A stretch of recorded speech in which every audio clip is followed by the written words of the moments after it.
All right. So who are you and what do you do? My name is Maura Friedman, and I am a photo editor at National Geographic. I work primarily on the travel desk, but sometimes on projects that don't fall into that purview. I'm an associate editor, which means that on our totem pole, I am the lowest. So we have associate editors, photo editors, and then senior photo editors. So that means that I am responsible for photo editing the bulk of our digital stories, quick turn things where we're often illustrating from the wires or from individual photographers, and then trying to cook up my own bigger projects. And you also photo edited at the Urban Institute too. I did, yes. Before this, I was at the Urban Institute as their first, second person and then only media person. So I was their photo editor and also projects photographer and videographer. Or I would oversee production if we hired out for something. So cool. Yeah. All right. So I think right now, a lot of our students think that photo editing is like editing in Photoshop. So can you Yeah. explain the creative force behind photo editing? Like when you talk about a photo editor, what does that mean your job is? Yeah. So at parties and when talking to people's parents, I tell them I'm more of a photo picker and an assignment giver than a photo editor. We call it our color team, the people who work on the toning of images, which is a really specific science and art, especially when you're dealing with print, and kind of trying to work with how your specific pages will print in your specific magazine to make sure that the colors are true to what you want. So photo picking, photo editing, is the same as text editing, but with just a different medium. So it's storytelling with images. So if we have a text piece that comes in that needs visuals, just thinking about, well, what are the things that we need to see? What are things that moves the story along from like a visual perspective and gives a narrative arc. And then those considerations are the same when we're assigning someone and essentially asking them to tell a story that has that narrative arc in photos. So sometimes that'll be pretty literal and similar to what the text will end up being. Sometimes they take different routes. But yeah, I always say it's just the same as text editing. And I think similar to text editing, the same way that you wouldn't want a story that was all simple sentences or all complex sentences, it would get either really boring or really tedious to read. Photo editing is also like keeping in mind the visual pace of a story, and making sure that you have images that are packed with information. You also have spaces for breath, more simple images, and that are aesthetically pleasing, which is both a beautiful photo and a photo that is easy for an audience to read. That's amazing.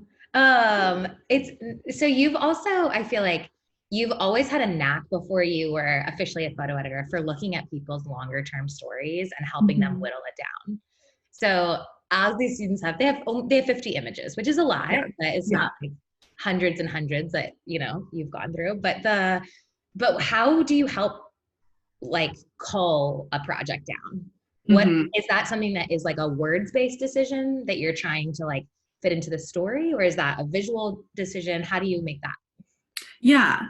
So I think every photo editor has a different method. I have been trying to follow the method that Sarah Lean taught us, which is her method. People do it differently.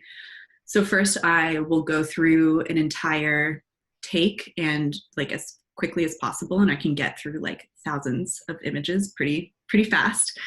And I'm just tagging anything that like catches my eye or like feels resonant. And I think from that, I usually have a bigger group of photos than most of our other photo editors. So maybe if someone turned in 10,000 photos, I'll have 500 to 700 after that first cut. That's amazing that you get to go through their whole take. Yeah, it's really fun, and I think it sure. helps me get to know photographers as people and also as storytellers, and it makes our conversations much more productive and giving them direction. So then from there, I will like take a closer look at similar images, similar scenarios, and if there are easy ones to cut out, I get rid of those. And then in our editing system, we use Media Pro, but I know a lot of people use Photo Mechanic or Lightroom. I will go through and tag and give keywords to images, either aesthetically, like if something's a scene setter, or also content-wise.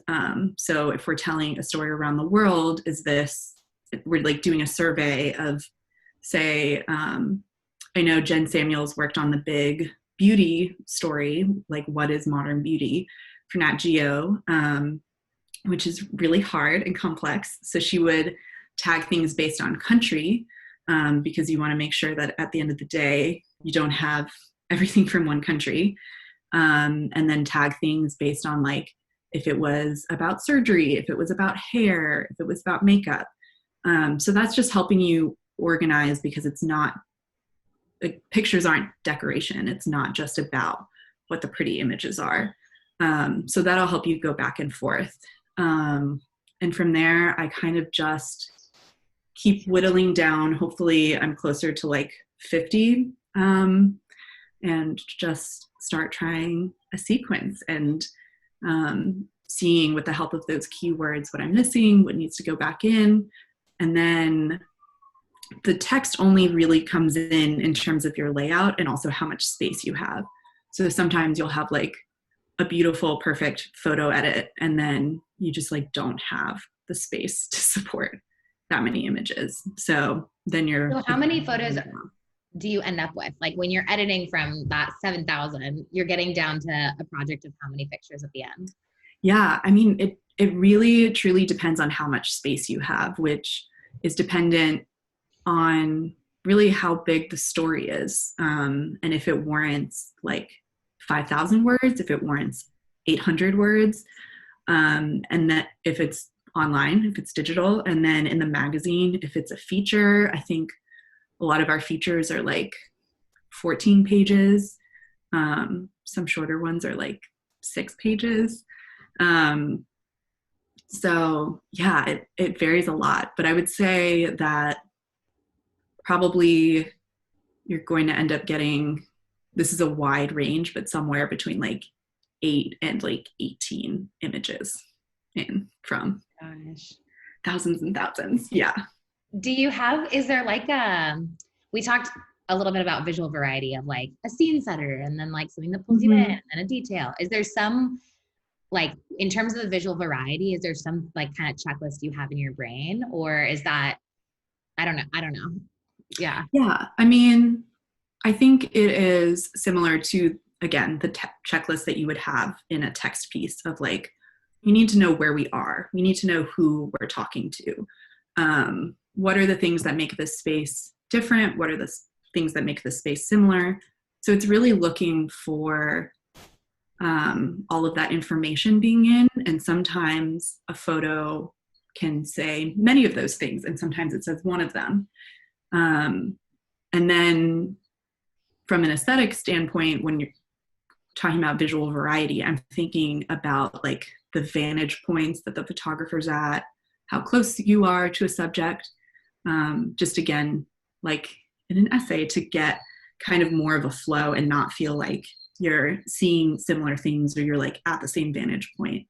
I always joke that photo editing is just adding a Y to the end of words. So like we'll have a layout up on our wall and someone will be like, it's kind of horizon-y, isn't it? And like, yeah, that's making it feel repetitive because everything, the horizon is like straight in the middle, or like is it too century? My favorite that happens a lot at National Geographic is this too animal-y?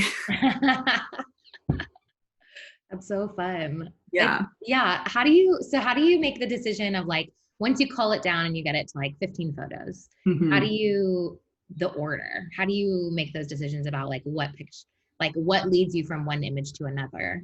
Yeah. Um, I mean, it really is the arc that you're creating. So I think at Nat Geo, we often will, well, I think in the first 2 or 3 photos, you want a pretty concrete sense of where you are. And depending on the story, maybe your first image is a little more interpretive. I feel like a lead image is this weird sense of alchemy that it needs to like have some sort of really literal representation of the story, but it also has to be a really engaging, just like beautiful photo that would make you turn the page or scroll down the web page. And then depending on where it's going, we often need white space for print, for text to go over it. And even in our digital presentations, we have immersive leads where the headline is going over the photo. So I always, and again, I think different photo editors work differently, the way that different writers work differently. I know a lot of people will like save their opening sentence for the end. But I like to start with my lead image and really try to nail that down and let it kind of cascade. And so from there, it's like, okay, like a story, it's like, what do you need to see next? Okay, we need a sense of place. And then what? And then what? And keeping in mind the need for breaths, for not having like a ton of really complicated images one after the other, because the viewers like eyes will just kind of glaze over. The same that if you hit like a really long chunk of text and it's all complex sentences, at some point you're just like kind of doing a few words until you can get to the next part that seems more pleasant to read. Yeah, the breather, exactly. Yeah. So another thing that I've been like trying to show them has been showing them personal projects and how the captions of personal projects differ a lot from your traditional like who, what, where, when, why, right? Mm-hmm. So once you have the like visual structure laid out, Mm-hmm. what kind of tips would you give for building, like you have the arc visually, Mm-hmm. what kind of tips would you give for building an arc within the captions as well?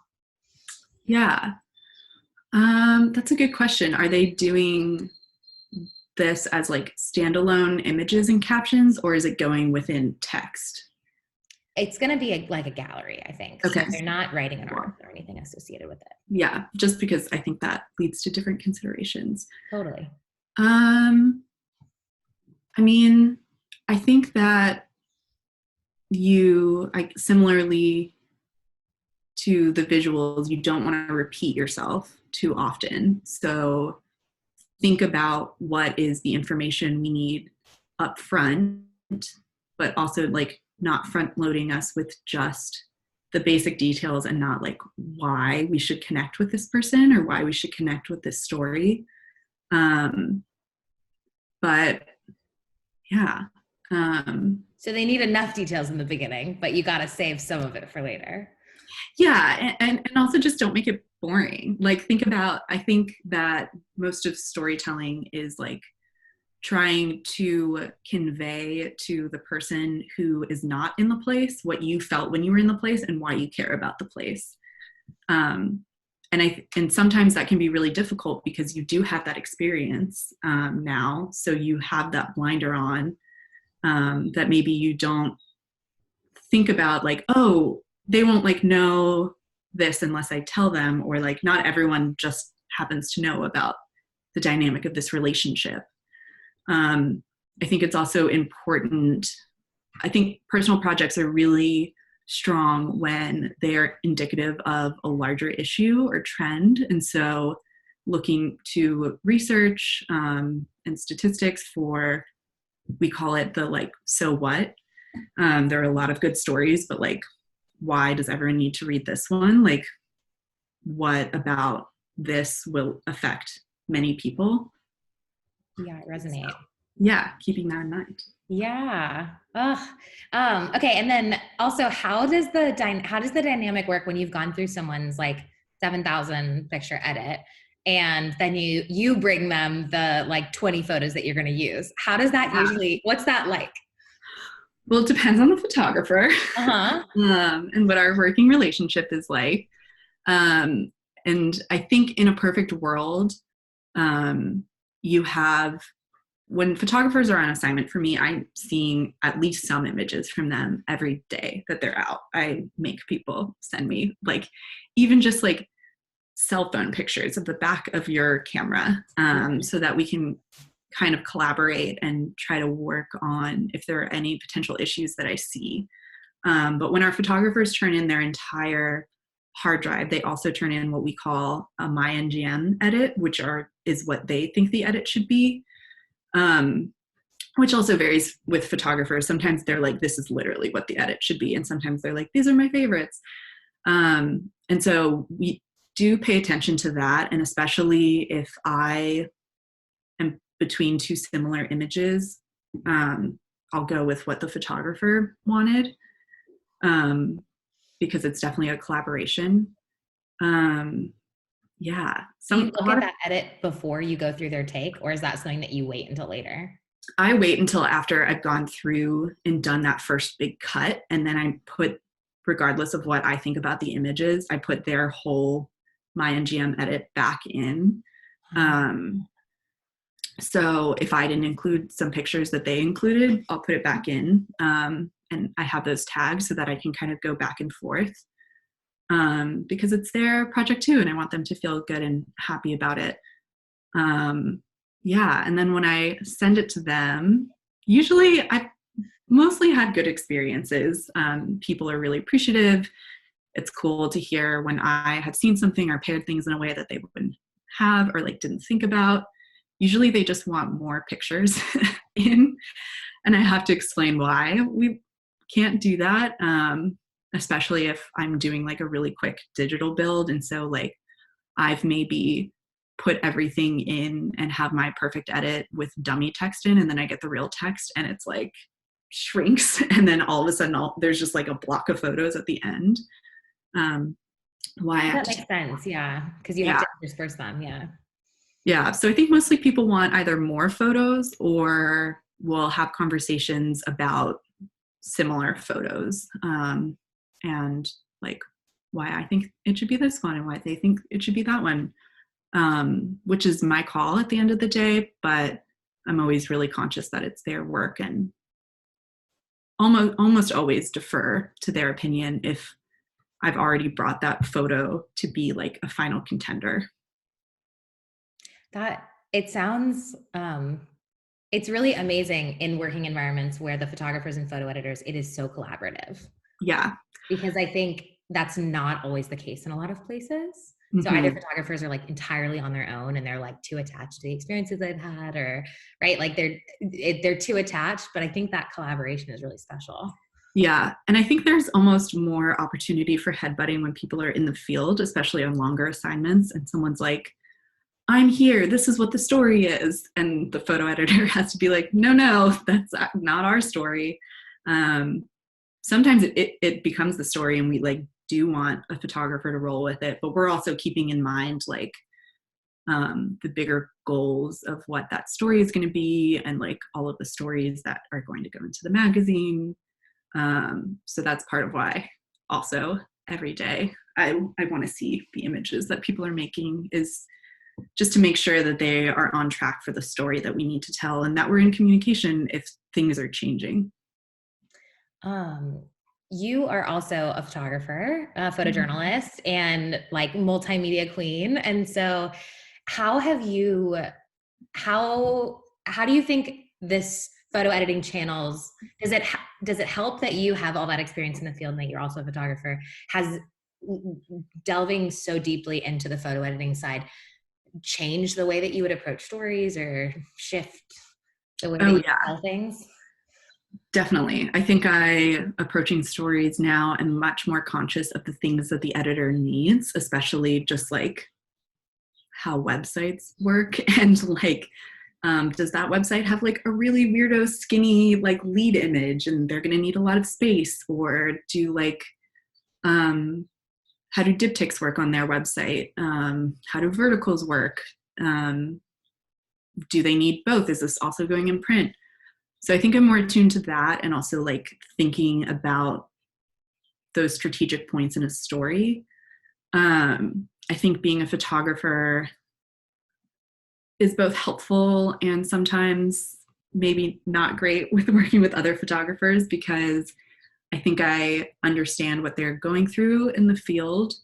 I can kind of anticipate some questions, especially with less seasoned photographers. When I go through their entire take, I feel like I can see myself in a lot of their common mistakes that they're making, and we can have more productive conversations that way.